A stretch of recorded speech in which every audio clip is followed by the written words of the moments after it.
So last video, I started this challenge where I must carry out my New Year's resolutions for the whole year. Right, this seems like a job for me.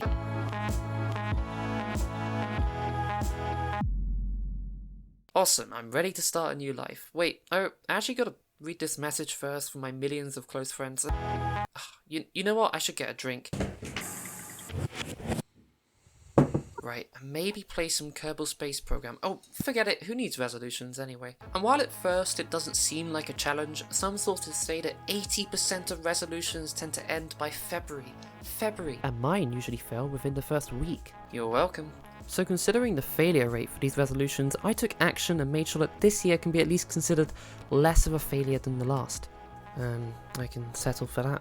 Ironically, the lockdown in my country benefits me on this, ignoring the huge minus of feeling like online university isn't educating me properly enough. 2. As a result, there is an amazing amount of time that can be used without having to commute to your work and so on and so forth. So freeing up those little bits of time could be used to do many things.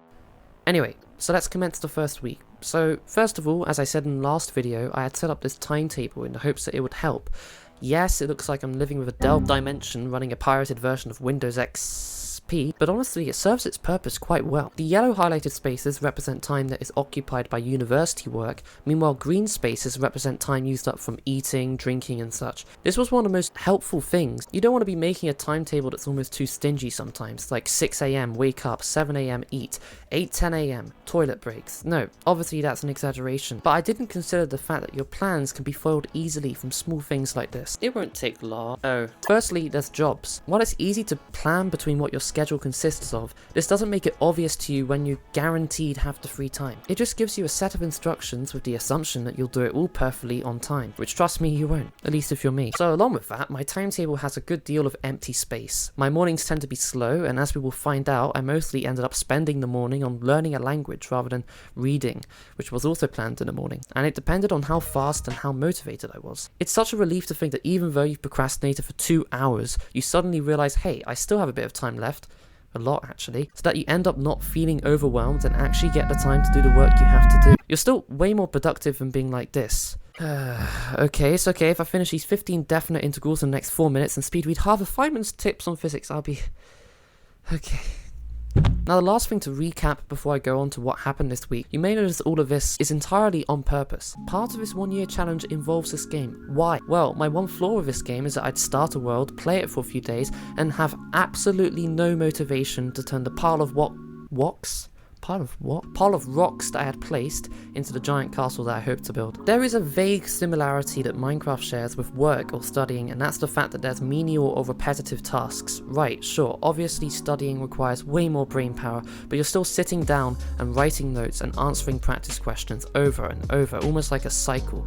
Similar to the repetitive placement of blocks that you have in the game when you really want to do that big project that you will never complete. Sometimes getting the motivation to do a task which gives relatively little me feel good juice, sounds really bad, can be a habit that is hard to keep up. So I've committed to building one thing in this world every single day, whether it's small and insignificant,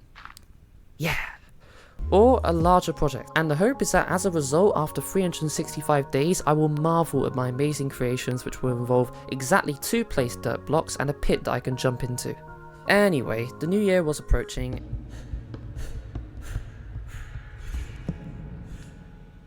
Just give me a second. And my planning was coming to an end, so here is what I wrote for my resolutions. It appears that the uncreative naming of my files means I've lost my resolutions. You know what, that's a new resolution. Learn how to name files. There is also, become semi-fluent in French. More worky, less procrastinating. Read more, perform more hobbies, and being more organised to have more stuff done. Now I kind of go against the whole make it specific idea that I had last time. However, as a whole, with these things spread out, it still results in a relatively simple day with lots of time to do things, and remain happy in the process. And as for them being specific, I make sure that when I write my schedule, I make sure that my tasks are specific there. So, reading one chosen book on a reader, and it stops me from jumping around too much. So now that's out of the way, and the rude sandstorm had played at the exact instant 2021 started, I was off. Almost by pure luck, my first day was just bliss. One of my biggest problems was with carrying out work on large tasks, and this was completely remedied by the extra time I gave myself to do these tasks. And almost just like that, it worked. I went through lots of the work that I needed to do, and arguably was reaching levels of productivity that would usually be seen more in a strictly controlled environment. By Monday, however, I'd already achieved a sort of burnout. The lack of sleep that I had been getting due to failing to move my sleep schedule really took a hit. While I still procrastinated, it was still way less in comparison to literally any day I had in 2020. So if the solution was more sleep and less rushed mornings, so be it. So here was the benefits for this week. I scheduled every morning and a small window in the evening to practice French, and as a result I jumped up in my level by a huge amount in just a matter of a week. Take this mind map for the service I used to learn French and you can see that I covered lots of topics in a comparatively small amount of time. I got many of my assignments out of the way, and honestly this first week has felt like ages, but in a good way, as if time had forgotten how to fly and yet you're still enjoying yourself. Whenever I didn't feel motivated, I just read a book, which was Roadside Picnic by the way. It's a very great read. And besides that, I had many good selections to immerse myself with. Nope. Perfect. The whole week felt way more organised than usual, especially since on the very first day I cleaned my room head to toe, and this had a huge benefit on my organisation. A slight problem that we have with this house is that mould likes to grow everywhere. Go. Leave. It is no more. Such as making my work easy to access and books even easier to just pick up and read in my arm's reach. And if all else failed, I'd just listen to my favourite piece of music and, you know what, that's a vibe, you pass. And despite all of that, I had plenty of time in the evening to just rest, speak to friends and play with others. Now for what you're all waiting for, the world. The first day was spent setting up paths around the world and a sweet little fountain. The second day was a house embedded in a big chunk of rock which seemed to defy every single law of physics, and it looked really good and had a nice little farm on the top.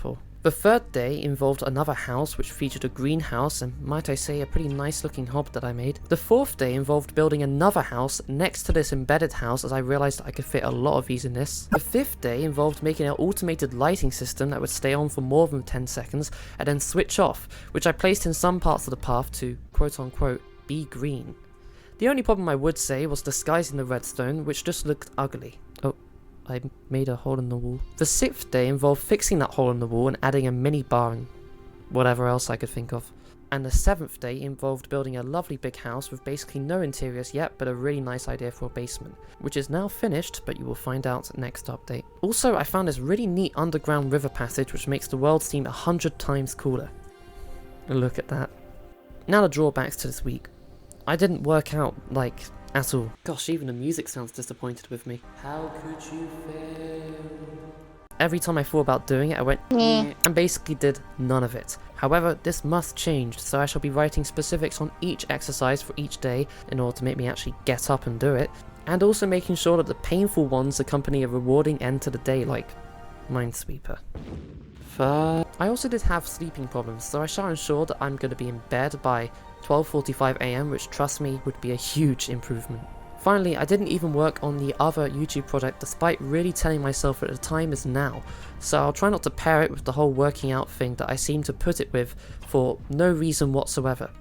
To close things off, number 1, if you feel like, oh, it's too late to start resolutions, don't think that, start now, like now. Just because it isn't January 1st of the new year doesn't mean that you can't make a resolution. Just ensure that the goals are simple and are relatively easy to achieve on a per day basis, because you'll have the whole year to do it, should you choose to, and you might get somewhere.